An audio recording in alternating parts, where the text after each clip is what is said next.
안녕하십니까, 구본철입니다. 오늘은 최근에 언론에서 희자되고 있는 초전도체 등 일부 양자역학 또는 양자기술과 연관되어서 참 언론에서 주목을 받고 있는 여러 가지 물질들에 대해서 설명드리겠습니다. 초전도체라고 하는 건 양자역학이 정립되기 이전인 1911년도에 네덜란드 과학자인 오네스 박사라고 하는 분이 이 초전도체를 연구를 하고 있었습니다. 그런데 우리 인간이 최저로 낮출 수 있는 온도가 마이너스 273도, 우리는 이것을 절대 영도라고 하죠. 자, 이것보다 조금 위의 온도에서 그 초전도체가 존재함을 이제 발견을 했습니다. 그 후로부터 인류는 어떤 형식으로든지 이 초전도체를 개발하기를 연구해 왔는데요. 근데 사실 온도를 급격히 낮추면은 당연히 일부 금속에 있어서 그 전류의 저항이 거의 제로로 떨어지는 현상이 발견되고 있는 걸 지금까지도 우리는 그 이론적 배경을 인정하고 있습니다. 하지만 이 마이너스 270도까지 떨어뜨리는 그 기술 자체 또는 그 비용이 엄청나기 때문에 사실상 그런 금속을 개발한다 하더라도 비용 대비 효율성이 없어서 초전도체 개발 부분에 대해서는 사실상 실온, 말하자면은 지금 우리 온도가 30도이면 뭐 30도에도 그러한 초전도체 물질이 작동해야 된다라고 하는 그런 당위성의 목표를 두고 지금까지 연구를 해왔던 것입니다. 최근에 모 연구체에서 초전도체를 개발했다고 하면서 당연히 조건은 실온 또는 상온 상태에서 개발을 했다고 하고 또 대언론에 그 초전도체 물질을 만드는, 말하자면 금속을 만드는 방법, 레시피를 공개를 했다고 하니까 또 여러 세계 전문가들이 이 레시피대로 만들었던 모양입니다. 그러니까 일부는 효과를 봤다고 그러고 일부는 효과가 없다고 얘기들을 합니다. 자, 그런데 이 초전도체의 특성을 설명하는 그 이론적 배경이 바로 양자역학입니다. 예, 그렇습니다. 그렇지만 이 양자역학이라고 하는 것은 실제적으로 우리 눈에 보이지 않는 초미세 세계, 원자 이하의 그 어떤 입자의 특성, 그리고 특성과 운동 상황, 말하자면 물질 존재의 그 어떤 작용과 관련되어 있는 메커니즘, 그래서 메카닉스라고 하죠. 양자역학이라는 퀀텀 메카닉스를 양자역학이라고 얘기를 합니다. 자, 이 문제를 정리한 것이기 때문에 사실상 초전도체를 설명할 수 있는 방법은 그간의 물리학적 이론에서는 불가능했습니다. 그래서 사실상 물질은 존재했고 그래서 기존의 물리학적으로 설명할 수 없는 건 전부 양자역학으로 다 이렇게 포함시키는 그런 현상이 지금까지 이루어졌고 또 그런 물질의 특수 물질의 존재가 양자역학으로 설명이 가능을 했습니다. 그래서 마치 초전도체 개발이 실패하고 또 이제 마치 사기 물질인 것처럼 또 얘기를 해서 어떤 사람들은 참 이 관련된 상식이 없는 이 언론에 좀 이 스피치 파워가 있는 사람들은 양자역학이 마치 먼 시간에 그 어떤 학문인 것처럼 앞으로 계속해서 업그레이드 해야 되는 것처럼 그렇게 이야기를 하고 그러면서 양자역학을 공부하는 사람들의 사기를 꺾는 경우가 있습니다.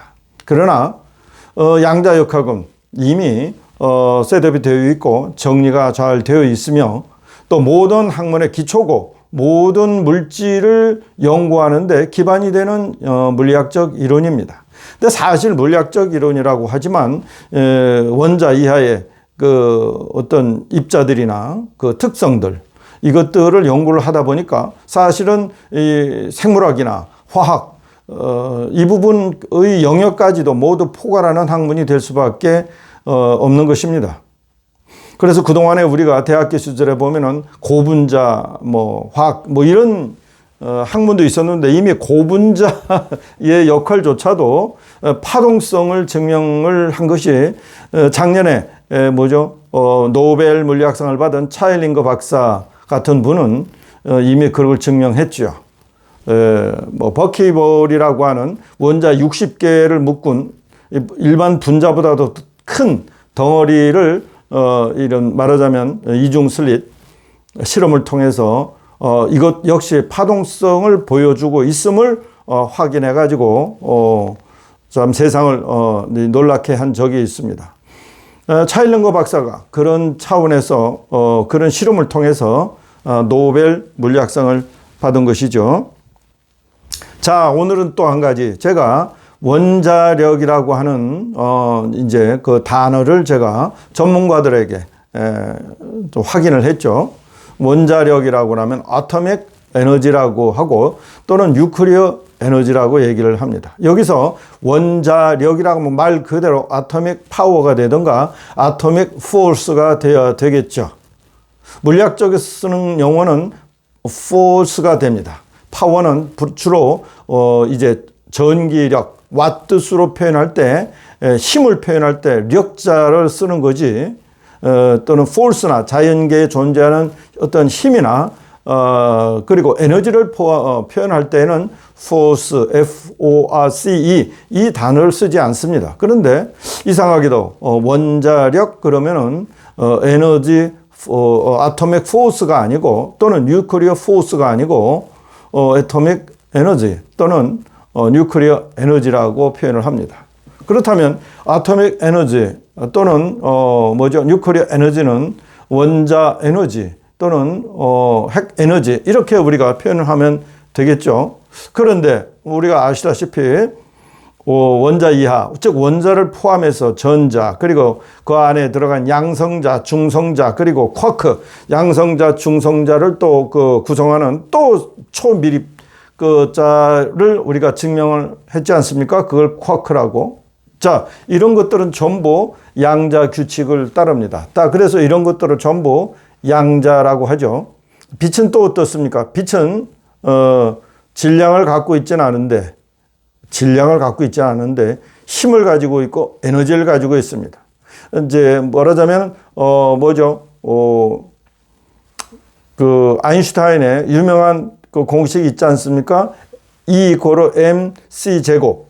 C는 빛 아닙니까? M은 질량. 이 얘기는 뭐냐면 질량 M을 가지고 있는 어떤 입자가 파괴될 때 발생할 수 있는 에너지라는 뜻 아니겠습니까? 그런데 빛은 에너지를 가지고 있습니다. 그런데 질량은 없습니다. 따라서 이러한 우리 현대의 용어와 현대의 수학 공식에서 이해가 되지 않는 부분 이것들은 전부 양자역학으로 정리해 놨는데 사실은 이미 양자역학은 자연에서 어떤 형식으로든 간에 이제 잘 규칙적으로 굴러가는 것이죠.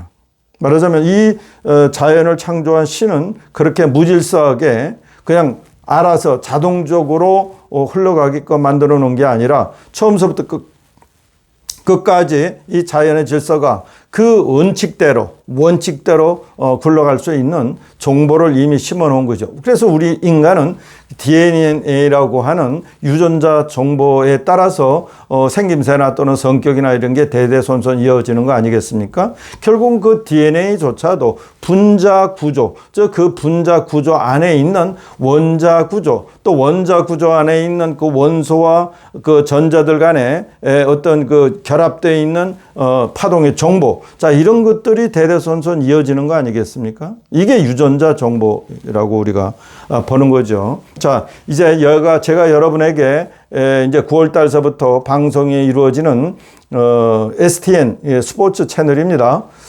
인천 같은 경우에는 SKT 같은 경우는 125, 그 다음에 KT는 121, LG U-PRO는 몇 개 채널이 되는지 모르겠지만 그 채널은 제가 다시 한번 확인해서 여러분에게 정식으로 이제 방송되기 직전에 한번 말씀을 드리겠습니다.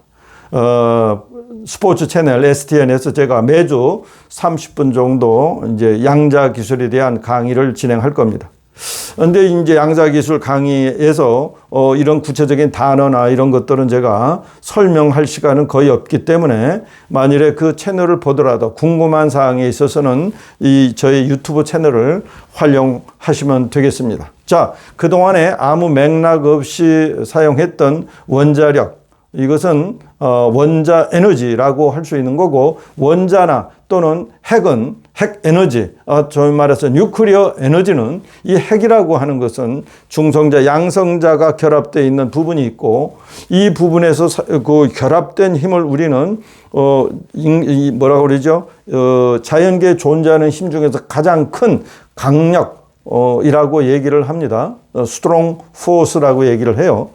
자, 이러한 것들을 우리가 용어를 정리해 가면서 이제 하나하나 설명할 텐데, 양자역학은 말하자면 자연의 어떤 질서, 존재의 질서, 원리, 이걸 우리가 인간의 현재 언어로, 현재 수학 공식으로 정리를 한 것입니다. 말하자면 새로 만드는 게 아니라는 얘기죠. 따라서 이제 양자 물질이라는 얘기도 또 나오고, 제가 이제 새로 지난번에 만들었던 양자 살균수 장치 같은 건 또 양자 물질을 가지고 쓰는 거거든요. 말하자면 이번에 존재하는 모든 물질들은 다 양자 물질은 맞습니다. 왜냐하면 양자적 특성을 가지고 있어야 하기 때문이죠. 그러나 우리가 굳이 일반 물질과 양자 물질이라고 하는 거 구분하는 것은 양자 물질이라고 새로운 것이 아니라 그 물질을 이용해서 어떤 양자적 기술을 가지고 만들고, 그 기술을 통해서 어떤 장치나 어떤 효과가 있는 또 다른 제품, 상품을 만들 때 그때 사용되는 그 양자 물질, 특성 있는 양자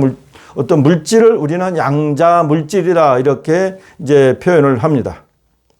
여러분들이 이 양자역학은 모든 학문의 기초라고 화엄상을 받은 김명식 교수도 이제 언급을 한 것처럼 양자역학은 모든 학문의 기초입니다.